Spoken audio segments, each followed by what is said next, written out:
বাংলাদেশ যখন বিশ্ব দরবারে এগিয়ে যাচ্ছে, ঠিক সেই সময় ৭৫-এ 15ই আগস্ট নেমে আসে অমানিসার অন্ধকার। সপরিবারে জাতির পিতাকে হত্যা করা হয়। আমার পরিবারের 18 জন সদস্যকে আমি হারাই।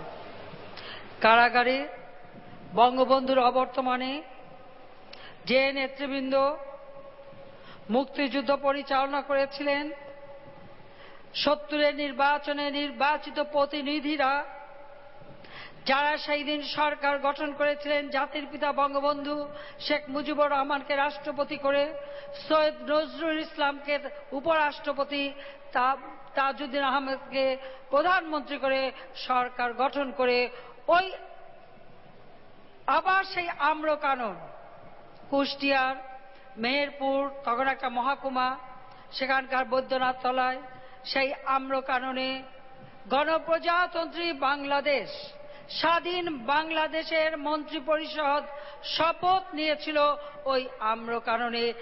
একদিন সেই যে আম্রকাননে স্বাধীনতার সূর্য অস্তমিত হয়েছিল, সেই সূর্য উদিত হয়েছিল ওই আম্রকাননেই, সেটাও আওয়ামী লীগের নেতৃত্বে। কাজে সেই আওয়ামী লীগ যখন সরকার গঠন করে এগিয়ে যাচ্ছে অর্থনৈতিক উন্নয়নের পথে, সেই দিন যারা বাংলাদেশের স্বাধীনতা চায়নি আর মুক্তিযুদ্ধে যারা পরাজিত হয়েছিল, তারা পরাজয়ের প্রতিশোধ নিয়েছিল। ৩রা নভেম্বর ঢাকা কেন্দ্রীয় কারাগারে জাতীয় 4 নেতা সৈয়দ নজরুল ইসলাম, তাজউদ্দিন আহমদ, মনসুর আলী, কামরুজ্জামানকে হত্যা করে, তারা শুধু বঙ্গবন্ধুকে হত্যা করে নাই, ওই 4 জাতীয় নেতাকেও হত্যা করে সমস্ত স্বাধীনতার অর্জন একে একে নস্যাৎ করতে চেয়েছিল। অত্যন্ত দুর্ভাগ্যের বিষয়, এই ষড়যন্ত্রের সঙ্গে জড়িত আর কেউ না, আওয়ামী লীগেরই কুলাঙ্গার খন্দকার মোস্তাক। আর খন্দকার মোস্তাকের দোসর কারা ছিল? খন্দকার মোস্তাক এই সাহস পেয়েছিল কোত্থেকে? এই চক্রান্ত ষড়যন্ত্রের সাথে কারা জড়িত ছিল এটা তো স্পষ্ট। খন্দকার মোস্তাক জাতির পিতাকে হত্যা ষড়যন্ত্রী করেনি, সংবিধান লঙ্ঘন করে নিজেকে রাষ্ট্রপতি ঘোষণা দেয়।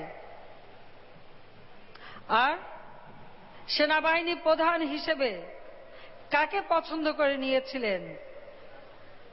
পছন্দ করেছিল জেনারেল জিয়াউর রহমানকে। জেনারেল জিয়াউর রহমান উপসেনাপ্রধান ছিল। উপসেনাপ্রধান নামে কোনো পদবি কিন্তু নাই। সেটা বঙ্গবন্ধু দয়া পরবশ হয়ে করেছিলেন, আর কিছুই না। জিয়া কুমিল্লা ক্যান্টনমেন্টে ছিল, সেখানে কিছু ফষ্টি নষ্টি আজে বাজে ঘটনা ঘটেছিল।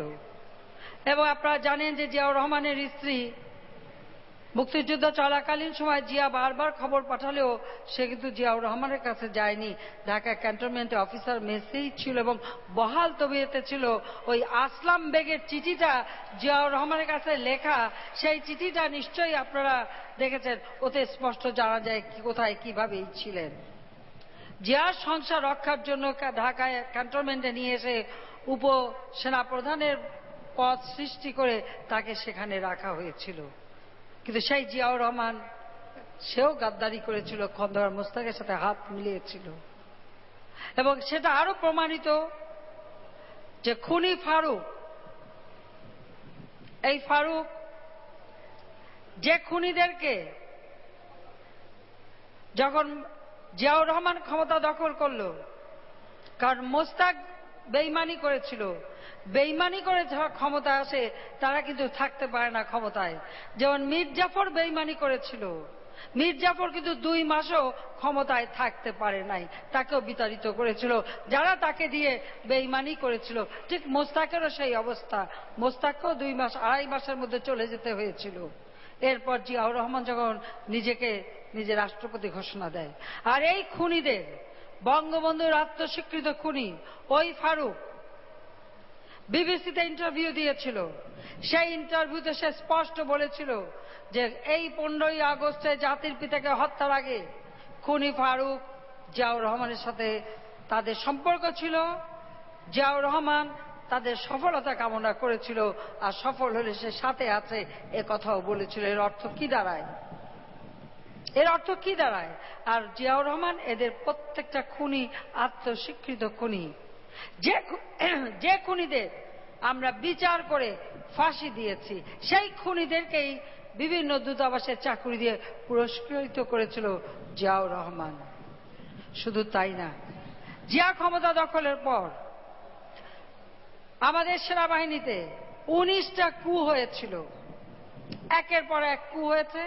সেনাবাহিনীর অফিসার, সৈনিক, তাদেরকে নির্বিচারে হাজার হাজার সৈনিককে হত্যা করেছে, অফিসারকে, শত শত অফিসারকে হত্যা করেছে। সেনাবাহিনী, এয়ারফোর্সের সমস্ত অফিসারদেরকে হত্যা করেছে এই জিয়াউর রহমান। এই দেশটাকে যেন স্বাধীনতার সুফল বাংলার মানুষের ঘরে না পৌঁছতে পারে, যেন স্বাধীন সার্বভৌম বাংলাদেশ স্বাধীনতার চেতনা নিয়ে, মুক্তিযুদ্ধের চেতনা নিয়ে গড়ে উঠতে না পারে, সেই ষড়যন্ত্রই করেছিল।